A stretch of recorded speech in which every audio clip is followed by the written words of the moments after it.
Hello everyone! Welcome back to our channel, The Tabians Abroad. Pasensya na kayo, ngayon na lang ulit nakapag-vlog at medyo nag-voice over pa at sa background maingay ang aking binibining malinggit. Ito nga pala ang aming weekend, so nag-decide kami na pumunta sa park kasama ang aking ate at si Ivanka. Kasi weekend, so may time kami para ipasyal siya at paglaruin siya sa park. So ganito yung araw namin.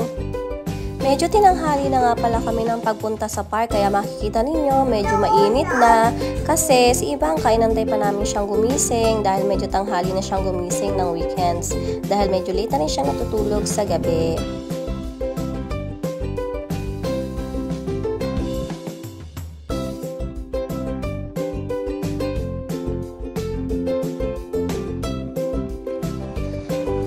Walking in the park is so much fun, so much fun, so much fun.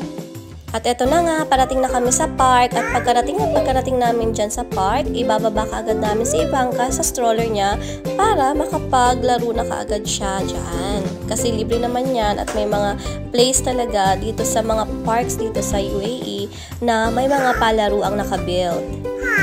Ang maganda kasi kay Ivanka sa age niya ngayon is marunong na siyang maka-appreciate ng kalaro. Sa edad niya 1.5, marunong na siyang makimingle sa ibang bata.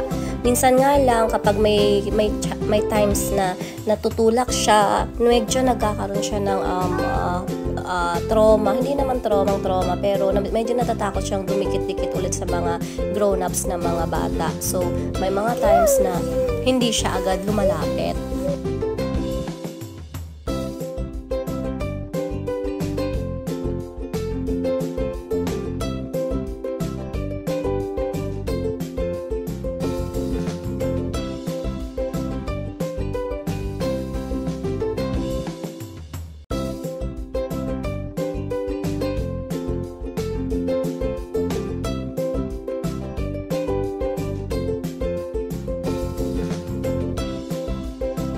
Sobrang nakakatuwa kasi si Ivanka talaga marunong rin siya maka-appreciate. Ayan, may kalaro na siyang isang bata. Ang tatay niya is Pilipino din and ang mami niya is ibang lahi. So magka-jive silang dalawa maglaro.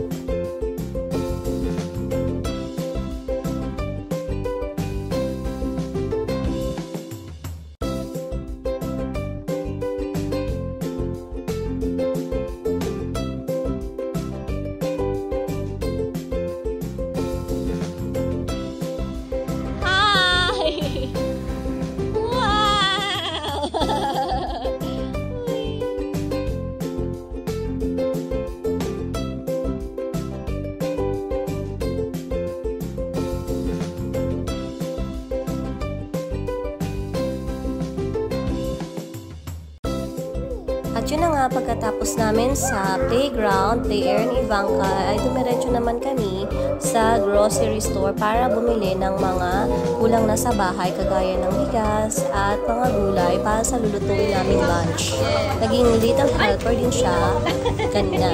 So ayan na nga, nag-prepare na ang mami ng nilagang pork pata para kay Ivanka. Nilagyan natin ang mais, ng cabbage, ng beans, at ng pechay na niluto natin yan sa ating Salad Master Cookingware. Napakasarap at napaka-healthy ng ating pagkakaluto niyan.